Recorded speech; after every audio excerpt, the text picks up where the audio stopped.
وظائف کے لیے وظائف الصالحین آفیشیل کو سبسکرائب کریں۔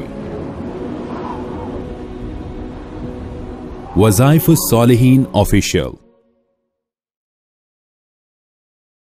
بسم اللہ الرحمن الرحیم۔ اللہ رب العزت کی ذاتی نام کے ساتھ ایک صفت ہے غنی کی، وہ اگر شامل کر لی جائے تو انسان پر اللہ رب العزت انوارات اور رزق وسعت سے نازل فرماتے ہیں۔ انسان کے گھر سے، انسان کی اپنے کاروبار سے، انسان کی جگہ سے رزق ختم نہیں ہوتا۔ انسان گھر میں داخل ہو اور گھر میں داخل ہو کر صرف ایک مرتبہ کہہ دے یا اللہ یا غنی۔ انسان جو ہے اپنی دکان پہ جاتا ہے، دکان پہ جا کے صرف ایک بار کہہ دے یا اللہ یا غنی۔ انسان اسی طرح جو ہے کارخانے میں جا رہا ہے، جاب پہ جا رہا ہے، کسی بھی جگہ جا رہا ہے، انسان کسی بھی نئی جگہ داخل ہو، شہر میں داخل ہو، گھر کسی کے داخل ہو، انسان ایک مرتبہ یہ جملہ کہہ دے یا اللہ یا غنی۔ گاڑی میں بیٹھ رہا ہے، بیٹھتے ساتھ ہی کہے یا اللہ یا غنی۔ اب آپ گاڑی سے اترے اور دوبارہ بیٹھنے کے لیے جب آپ سوار ہونے کے لیے بیٹھے تو آپ نے یہ جملہ کہا، گھر میں داخل ہوئے کہہ دیا۔ آپ جب بھی یہ جملہ کہیں گے کثرت سے کسی بھی جگہ داخل ہو کر، اللہ آپ کو دو نعمتیں عطا کرے گا، ایک اپنے ذات کا تعلق یعنی اطاعت، اور دوسرا رزق وسعت سے بے نیازی والا رزق دے گا، بغیر مشقت والا رزق دے گا اور وافر مقدار میں دے گا۔ وآخر دعوانا ان الحمد للہ رب العالمین۔